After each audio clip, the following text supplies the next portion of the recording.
Para empezar, bueno, quiero mencionar con esta imagen que muchas veces presento, que nosotros somos un estudio formado por profesores que han ido generando escuela. El estudio, yo fui alumno de uno de los titulares, de Javier Sánchez Gómez, y siempre tuvimos un pie en la profesión y otro pie en la academia.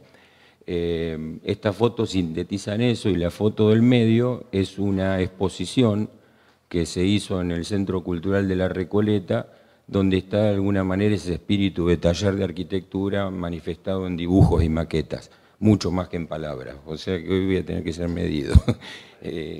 Entonces, y ahí a la derecha la labor docente, ¿cierto? Yo le doy mucha importancia a eso, y le damos mucha importancia con mis socios, los socios fundadores, porque siempre ha sido una manera de mantenernos vivos, estar en las dos posiciones, ¿no? La de la profesión y la ejecución, y la de la academia. Adelante. Es de interés para mí hablar de la ciudad como un punto de consenso. Escuchando una clase hace poco de la Fundación March, surgió que el origen de los filósofos y los sofistas tenían que ver con la necesidad de los seres urbanos de llegar a estados de consenso, básicamente. O sea, la filosofía radica en eso. Entonces, yo doy una retrospectiva de 30 años a la fecha, no es que vengo a mostrar novedades ni cosas que por ahí están en los tableros en este momento, pero me interesa hacer un análisis de 30 años de profesión donde lo que es interesante es ver las tipologías y las ciudades, ¿cierto? Hay un caso de estudio que es la refuncionalización de las infraestructuras históricas que permitieron dar la industria, ¿no? Cuando la industria se va de la ciudad. Y eso generó tejidos de reutilización, y los tejidos de reutilización son algo muy importante en lo que es la ecología urbana y la sustentabilidad. O sea, no tirar lo hecho, aprovechar la materia existente. Esto es Forum Rosario. Y la reflexión también tiene que ver con cuáles son las tipologías adecuadas para cada caso. Acá el concurso de los ministerios en Asunción tiene la noble cuestión de revitalizar un centro de la ciudad que está perimido, ¿cierto? O sea, con un proyecto urbano, una especie de Puerto Madero que está a la espera de que este foco, esta especie de ágora de edificios en torres, que eran una solución eficiente para los ministerios, tuviera una porosidad en la planta baja que generara como una ágora de encuentros con un basamento permeable. Y esta situación lo que nos da es como una proyección de ciudad de futuro apoyada en la ciudad de la historia. Nosotros siempre fuimos caracterizados, y muchas veces el arquitecto Justo Solsona fundamentalmente, como que hemos sido hacedores de torres, ¿cierto? Y es una verdad. Y hoy también venimos a reivindicar esa tipología, ¿cierto? Y esa reivindicación es porque las ciudades tienen no solamente un compromiso funcional dentro de la materia que producen, sino un compromiso estético y de proporciones. Y cuando uno habla del skyline, sinceramente lo que habla es de presentar piezas de arquitectura que resuelven su problema funcional, pero también se presentan hacia la ciudad en el skyline como piezas de arquitectura con proporciones, con materialidad y con un interés estético. Esto también nunca deja de lado, como es el caso de esta intervención en Puerto Madero, la ciudad vista desde otro lado, el ejercicio tan importante que es la planta, lo que nosotros llamamos edificio, forma, función, ¿cierto? O sea, detrás de las formas hay sustentos, y muchas veces hay una ingeniería de planta, una ingeniería de producto, que en este caso, que es como un esponjamiento de Palermo, las Torres Forum, generaban un crecimiento en la altura que lo que hacía era tener menor factor de ocupación y agrandar el objeto hacia arriba. O la oportunidad de las torres al río, que es mirar las torres desde el río. ¿Le hacían mal estas torres a la ciudad? O sea, ¿el enemigo de la ciudad es la torre? Es una pregunta, ¿cierto?, que nos hacemos. Entonces, también reivindicar el tejido de aquellos proyectos de la década del 90 que tenían mucho que ver con la gestión hipotecaria, con el acceso al crédito de la gente de clase media, que lo que hacían no era sustituir tejido, romper pedazos de historia y colocar edificios, era insertar, como es el caso de estas torres también, que son torres AAA, no son torres de banco y gestión hipotecaria, pero era insertar en terrenos donde se iba la industria de la ciudad, parques que de alguna manera asentaban edificios y esos edificios generaban porosidad urbana, vacíos. De nuevo nos preguntamos, ¿las torres son los enemigos de la ciudad? Y entonces, acá en Asunción, en un viejo tejido, que es otro caso, una maderera que dejó gran parte de la ciudad, teníamos el desafío, por invitación de los clientes, de desarrollar un edificio donde no se podía hacer una torre. La volumetría urbana dada por un plan máster tenía que resolverse en tipologías bajas. Pero a veces la torre lo que representa es el perímetro, o sea, dame perímetro y te haré vivir bien, sería una frase. En este caso, con las tiras, ¿cierto? Las tiras con profundidad acotada. Traigo a mención también este proyecto, trabajamos muchísimo hace unos años en los Procrear, y ¿qué me parecía bien? Que no era presentado por nosotros el Plan Máster, que el Plan Máster tenía una profundidad de tiras y una profundidad edilicia muy interesante para que las viviendas respiren y que sean dignas.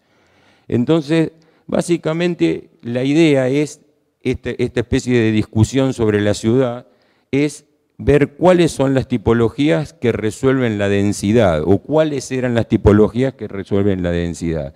Ya metidos en el tejido, cuando se trata de trabajar con una costura mucho más delicada con la manzana, ¿cierto? Insertos en la manzana, hicimos ejercicios y trabajos de tipologías combinadas, como son las que se presentan acá en los edificios EVOC, que de alguna manera lo que hacían era integrar a la torre sin proscribirla, ¿cierto? O que es un edificio en Caballito, con la tipología tira-torre, ¿cierto? Cuando vos circulás por la ciudad y ves esa estrategia de combinación, no estás inventando nada, sino que es una tipología que existe hasta en la historia de la ciudad de Buenos Aires. Otra. Pero también a veces las avenidas necesitan de placas que conformen su altura, y este es un caso como el de Olazábal, que es un edificio que, si bien es un edificio de medianeras y de esquinas, lo que hace es liberar la parte alta como tira y generar un enganche sutil sobre Olazábal. Siempre hay un ejercicio y un trabajo de planta donde lo que importa es cómo respira lo que ahí vive. O este edificio, Quantum Palermo, que es un edificio que a partir de un sistema lobular de torres iba generando un enganche entre los 13 pisos del sector o de los 10 pisos de la zona y la esquina. Y por último, este edificio que se va a estar terminando este año, que es Quantum Bellini, sobre el Libertador, que su cantidad de metros cuadrados incrustados en la manzana debía consolidarse y adecuarse con una composición morfológica de torre lobular, donde el trabajo de los balcones va atenuando la escala y de las volumetrías. Entonces, estos temas de composición urbana sobre los edificios de perímetro libre traen una discusión o una pregunta sobre las posibilidades que tiene que tener no solamente el código en sectores U, sino también en el seno de la ciudad total. ¿Qué pasó cuando las torres no son una de las posibilidades en Buenos Aires? Y muchos proyectos fueron a Vicente López, donde las torres están permitidas y el perímetro es justamente lo que revalorizaba bastante el producto y la arquitectura de las unidades. Estas torres se llama Selene, es una torre que nace mucho su forma de la planta, de mirar el río, ¿cierto? Las plantas están pensadas en su morfología desde una cuestión más biológica que formalista. Pero también cuando hay un código nuevo uno tiene que pensar cómo trabajar con el problema del código nuevo. Y también el código nuevo generó oportunidades muy buenas de generar, como los edificios que mostraba Federico, posibilidades del buen vivir en un tejido de residencial más bajo en el que también la lucha es conseguir perímetro, pero ya no en altura, conseguir un perímetro con el esponjamiento que genere lo que nos enseñó la vivienda colectiva de antaño, articular el espacio urbano con los pasajes, los patios y los jardines, ¿cierto? Que es otra manera de conseguir perímetro, pero en horizontal. La ciudad de Buenos Aires, como dije anteriormente, hace muchos años que piensa cuando hay que crecer, ¿qué hacemos? ¿Cierto? Y las tipologías combinadas o los cambios abruptos de densidad eran una de las soluciones que había que pensar para no irse del centro, para no irse de la centralidad.